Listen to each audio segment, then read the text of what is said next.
All right, so first, let's just state your name and just tell us a little bit about yourself, just for someone who doesn't know you. Okay, my name is Emily Pearl Kingsley. I live here in Briarcliff. I am now retired. I've been retired from my career for about 2.5 years. I worked for Sesame Street for 45 years as a writer. It was a wonderful, wonderful career, loads of fun, very difficult, very hard work, but very gratifying, lots of fun.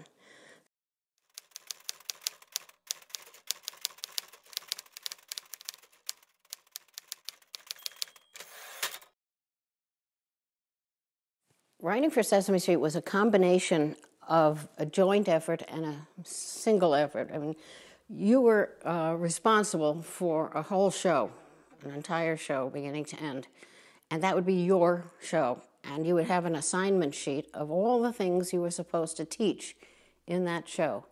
The curriculum for Sesame Street was a very thick document. You would have new things that you were supposed to concentrate on. We did science, and we did art, and we did all sorts of terrific things. Going to be taught.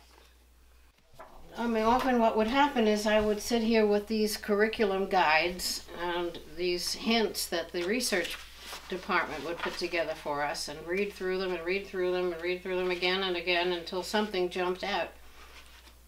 One of the curriculum goals listed here is counting to 10 forwards and then backwards. Well, I ended up writing a whole song about that. These are my songs. I don't know if I can read this. This is... Is it 1? Is it 2? Is it 3? What song do you like the most that you've written? My very first song was called High, Middle, Low.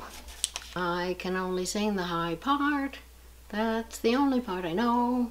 And when I sing the high part, this is how I go.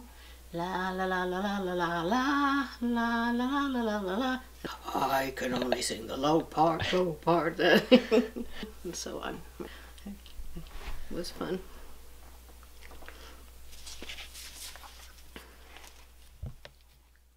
These Emmys are the first 15. There was a period when we were nominated almost every year. I have a total of 23, which is really astonishing. And there was always lots of fun and exciting and gratifying. This is a photo of the first year, the first Emmy we ever got. Look how young I am. Let's see, it's about 1970, something like that, so I would have been 30 years old. After that, my own son Jason was born with Down syndrome. When he was born, the obstetrician had a very, very negative prognosis for him. In those days, the standard recommendation for people who had a child like this was that this child was never going to do anything, was never going to learn how to read or write or stand or walk or talk. He would never be able to distinguish us from any other adults. And they recommended that we send him away to an institution immediately and tell our family that he had died in childbirth, which is pretty staggering news to get when your baby is only a couple of hours old. And it's terrifying because, you know, you have spent none of the 9 months anticipating that this was going to happen. So we didn't know what we were going to do. But this social worker suggested that perhaps we might want to give it a try. We took him home, started working with him. He got physical therapy and he got occupational therapy, and we exercised him and surrounded him with music and color and all kinds of stimulating things.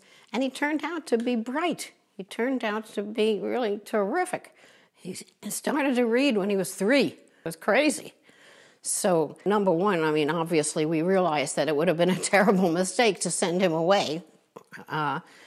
And also, here I was on Sesame Street. And so I had an opportunity to share with the world that, you know, this kid with Down syndrome was capable of academic stuff. Yeah, and what behind here? S. Shoe. Shoe.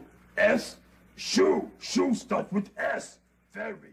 The mail that came in was phenomenal. People who had never known that their own kids were capable of this sort of thing. I'm going to work harder with my kid. Now I know that this is possible. And people who said, oh, how wonderful to see a kid that looks like my kid, was we never see ourselves represented on television. And just how wonderful just to see a kid with a disability on the show.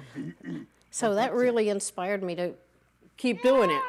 Love! Oh yeah, give me a hug. That was revolutionary for a 3-year-old kid with Down syndrome to be able to do that. Sign out, huh? You take this letter here. What's the sound of this One letter? of my missions, one of my campaigns, so to speak, is to give people with disability more visibility so that people can understand that they're there, they're in the community, they're just living normal lives. They go to school, they have jobs, they, you know, whatever it is, they have a right to be seen, to be counted. What? Fat. Fat. Rat. Rat. Mat. Mat.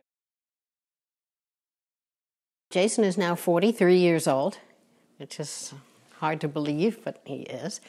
And he's living in a small group home in Hartsdale with 2 wonderful roommates. They've been there for, I think, 15 years, something like that. Here he is with his 2 roommates when they just had moved into their new house. This is Raymond, that's Yaniv, that's Jason. He's very, very functional. He's got a job. He's working in a mailroom, and he loves his job. He loves his roommates, and he loves his house, and so he's having a pretty full life. Not at all like what the doctor told us to expect. Okay, eyes and nose. Now these kids are growing up as members of families, members of communities, members of schools, members of religious organizations, whatever. They're there. And they have a right to be seen and to be understood and just to be there. So that was the driving force between my wanting to just cast as many people with as much variety as I possibly could onto the show. And I think it had an impact. I hope it had an impact.